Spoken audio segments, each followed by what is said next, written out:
ఒక దట్టమైన అడవికి సింహం రాజుగా ఉండేది. మంత్రిగా ఒక చిరుతపులి ఉండేది. వాటికి అనుచరుడిగా ఒక నక్క ఉండేది.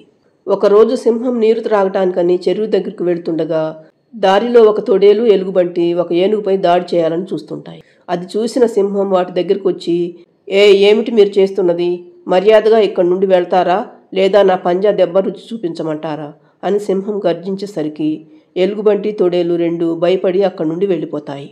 తరువాత ఏనుగు తనను ఎలుగుబంటి, తొడేలు నుండి కాపాడినందుకు సింహంకు కృతజ్ఞతలు చెప్పి అక్కడి నుండి వెళ్ళిపోతుంది.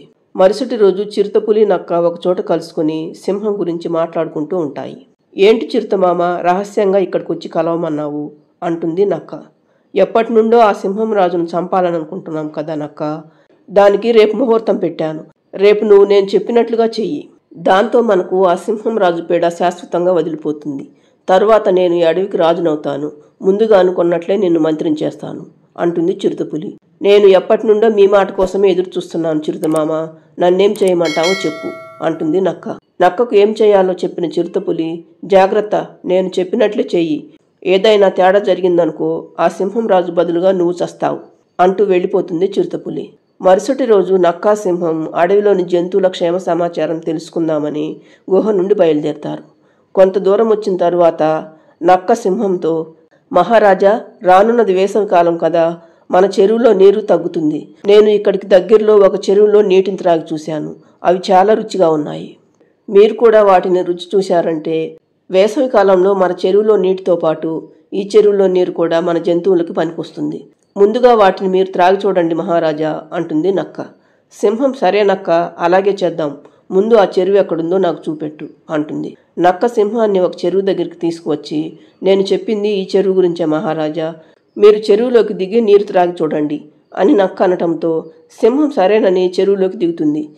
కానీ అక్కడ ఒక ఊపి ఉండటంతో సింహం ఊపిలో కూరుకుపోవటం మొదలు పెడుతుంది. దాంతో సింహం అరుస్తూ, జిత్తులు మారి నక్క, నన్ను నీరు త్రాగమని చెప్పి ఊబిలోకి దించుతావా? నీ అంతు చూస్తాను అంటూ అరుస్తుంది సింహం. నా అంతు చూడాలంటే ముందు మీరు ఆ ఊబిలో నుండి బయటపడాలి కదా సింహం రాజా. ఇదంతా మా చిరుతమామ పథకం.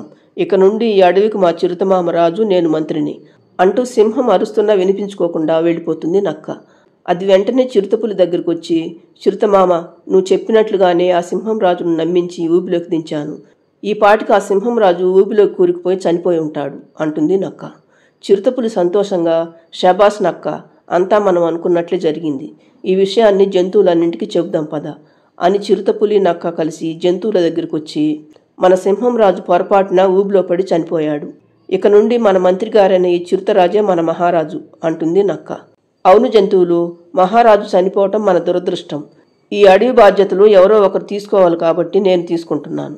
ఇక నుండి నా స్థానంలో మన నక్కబావ మంత్రిగా ఉంటాడు అని చిరుతపులి అంటుండగానే, నువ్వు రాజు, నక్క మంత్రిగా ఉంటే మరి నేనేం చేయాలి అంటూ అక్కడికి వస్తుంది సింహం.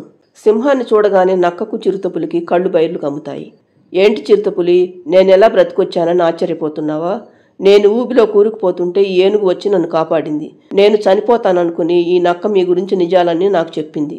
ఇంత కుట్ర చేసిన మీరు బ్రతకటానికి వీల్లేదు అంటూ చిరుతపులి మీదకు దూకి చంపేస్తుంది సింహం రాజు. అది చూసిన నక్క ఇక తనవంతే అని వణుకుతూ నిలబడుతుంది.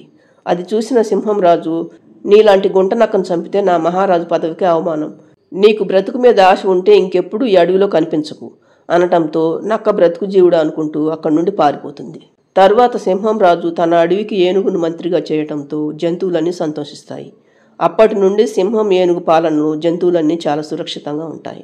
ఫ్రెండ్స్, ఈ స్టోరీ నచ్చితే లైక్ చేయండి. ఇలాంటి మంచి మంచి కథల కోసం మన ఛానల్ని సబ్స్క్రైబ్ చేసుకోండి.